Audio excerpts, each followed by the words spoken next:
नमस्कार, मैं सच की आवाज चैनल से आज 8 नवंबर शनिवार आपका शुभ दिन।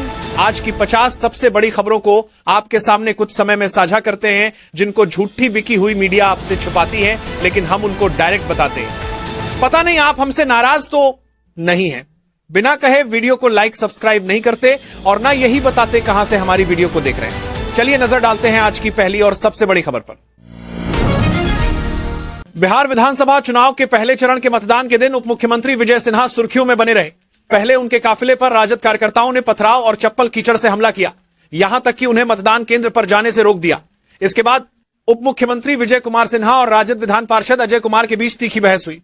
पढ़ते हैं अगली खबर में। पटना के मनेर में आईडी चेक करने पर आरजेडी उम्मीदवार भाई वीरेंद्र ने दरोगा को धमकाया। उन्होंने कहा कि यहीं आग लगा देंगे। चुनाव आयोग ने मामले को गंभीरता से लिया है। इस मामले में भाई वीरेंद्र पर एफआईआर दर्ज हो गई है। बढ़ते हैं अगली खबर में। जमुई में विधानसभा चुनाव से पहले पुलिस ने बिहार झारखंड सीमा पर एक कुख्यात माओवादी निशांत सोरेन को गिरफ्तार किया। सीआरपीएफ और एसटीएफ की टीम ने उसे राजहाडूमर स्थित उसके घर से पकड़ा। पूछताछ में उसने संगठन से जुड़ी कई अहम जानकारियां दी हैं। पुलिस इसे शांतिपूर्ण चुनाव कराने की दिशा में बड़ी सफलता मान रही है। निशांत सोरेन पर कई आपराधिक मामले दर्ज हैं। बढ़ते हैं अगली खबर में। राहुल गांधी ने आरोप लगाया है कि इलेक्शन कमीशन ऑफ इंडिया के शीर्ष पदाधिकारियों ने बिहार विधानसभा चुनाव के पहले चरण में वोट चोरी में संभव भूमिका निभाई है और इसे लोकतंत्र की चोरी करार दिया है। बढ़ते अगली खबर में। तेजस्वी यादव आज कहा है कि इस बार नीतीश कुमार मुख्यमंत्री नहीं बनेंगे और भाजपा की सरकार में अंदरूनी कलह गहरी है। पहले चरण के मतदान में रिकॉर्ड वोटिंग के बाद तेजस्वी यादव ने दावा किया कि बिहार में 20 साल में पहली बार बदलाव की लहर दिख रही है। बढ़ते अगली खबर में। प्रियंका गांधी ने कहा है कि अगर राज्य में चुनाव सचमुच फ्री फेयर और ट्रांसपेरेंट हुए तो भारतीय जनता पार्टी नेतृत्व नेशनल डेमोक्रेटिक अलायंस की सरकार को उखाड़ा जा सकता है। उन्होंने आरोप लगाया कि बिहार में वोटर लिस्ट से लगभग 65 लाख नाम मिटा दिए गए हैं, जिनमें भारी संख्या महिलाओं की भी शामिल है। इसके पीछे उनका मानना है कि यह मतदाताओं को बाहर रखने की साजिश है। बढ़ते हैं अगली खबर में। उन्होंने यह भी कहा कि बिहार में डबल इंजन सरकार नाम की कोई चीज नहीं है। उनका दावा है कि राज्य की नीतियां दिल्ली नियंत्रित हैं और स्थानीय स्तर पर जनता को अपेक्षित फायदा नहीं मिल रहा है। बढ़ते हैं अगली खबर में। अमित शाह ने बिहार के मधुबनी, मोतिहारी और बेतिया में रैलियों के दौरान कहा कि महागठबंधन को विधानसभा चुनाव में भारी हार का सामना करना पड़ेगा। उन्होंने कहा कि एनडीए के विकास प्रोजेक्ट जैसे एयरपोर्ट, एम्स तथा मखाना बोर्ड आदि फैसले बिहार के लिए महत्वपूर्ण हैं। उन्होंने राहुल गांधी और लालू प्रसाद यादव को निशाना बनाया। आरोप लगाया कि उनकी पार्टियां घुसपैठियों का स्वागत करती हैं और उनका कहना था कि अगर वे सत्ता में आए तो बिहार में फिर से जंगल राज होगा। अमित शाह ने आगामी चुनावों में सुरक्षित एवं विकास मुखी भविष्य का वादा किया, जैसे मधुबनी में नया एयरपोर्ट, रामनगर में अस्पताल और बंद चीनी मिलों को पुनरारंभ करना। मिनिस्ट्री ऑफ डिफेंस ने खुलासा किया है कि भारत अब अपनी रक्षा आवश्यकताओं का लगभग 90% घरेलू उत्पादन द्वारा पूरा कर रहा है। केंद्रीय मंत्री प्रहलाद जोशी ने कहा कि पहले देश को लगभग 70% आयात पर निर्भर रहना पड़ता था। इंडियन एयर फोर्स आईएएफ की क्षमता बढ़ाने के लिए रक्षा मंत्रालय जल्द ही 80 मीडियम ट्रांसपोर्ट एयरक्राफ्ट की खरीद की प्रक्रिया शुरू करने वाला है। 3 वैश्विक विमान निर्माता कंपनियां इसमें भाग लेंगी। बढ़ते हैं अगली खबर में।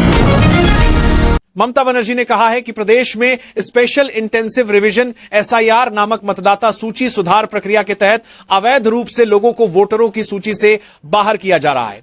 उन्होंने इसे एक राजनीतिक षड्यंत्र बताया है और कहा है कि बंगाल में एक एक मतदाता की पहचान एवं पता छीना नहीं जाएगा। बढ़ते अगली खबर में।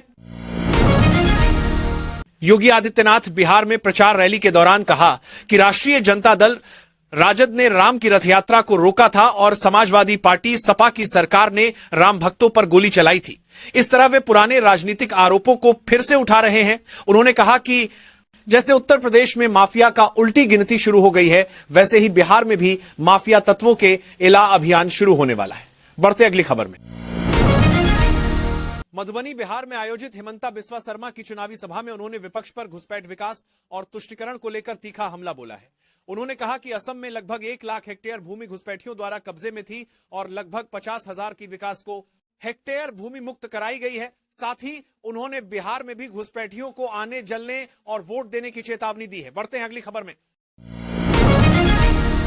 ओवैसी ने सीमांचल बिहार के दौरे के दौरान कहा है कि पिछले 77 सालों में इस इलाके को ठगा गया है। उन्होंने कहा कि यहां की जनता को वोट बैंक की तरह इस्तेमाल किया गया है। उन्होंने आज कहा कि अगर सीमांचल से नफरत करने वालों को नहीं खदेड़ा गया तो ये इलाका आगे नहीं बढ़ पाएगा। उन्होंने विकास नहीं हुआ, रोजगार नहीं मिला, स्कूल कॉलेज नहीं खुले जैसी बातें उठाई। बढ़ते हैं अगली खबर में।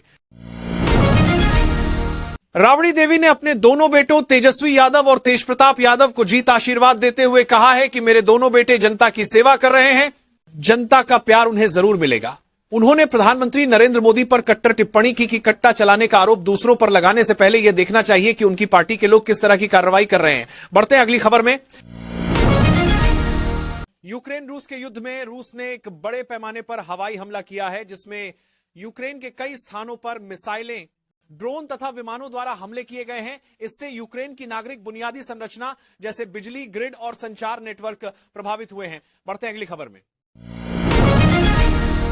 बिहार के भीमबांध में दुर्भाग्यपूर्ण हालातों के चलते 20 साल बाद लोकतंत्र का पर्व मनाया गया। 20 वर्ष बाद यहां मतदाता अपने ही गांव में मतदान केंद्र पर वोट डाल रहे हैं। लोगों के चेहरे पर खुशी देखने को मिली और जमकर मतदान किया गया।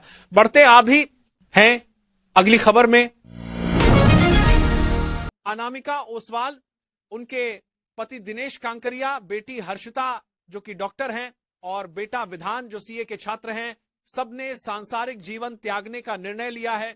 ये परिवार आचार्य जिन पीयूष सागर के मार्गदर्शन में 9 नवंबर को जैन धर्म की दीक्षा लेगा और संन्यास अपनाएगा। बढ़ते हैं अगली खबर में। सुप्रीम कोर्ट ने अहमदाबाद में हुए एयर इंडिया विमान हादसे पर केंद्र सरकार और डीजीसीए को नोटिस जारी किया है। यह आदेश पायलट सुमित सबरवाल के पिता की याचिका पर दिया गया है, जिन्होंने हादसे की न्यायिक जांच की मांग की है। कोर्ट ने कहा है कि पायलट को इस दुर्घटना के लिए दोषी नहीं ठहराया जा सकता। बढ़ते हैं अगली खबर में। पाकिस्तान अधिकृत कश्मीर पीओके में छात्रों का विरोध प्रदर्शन जारी है, जहां जेनजी सड़कों पर उतरकर पाकिस्तान सरकार के खिलाफ अपनी नाराजगी व्यक्त कर रहे हैं।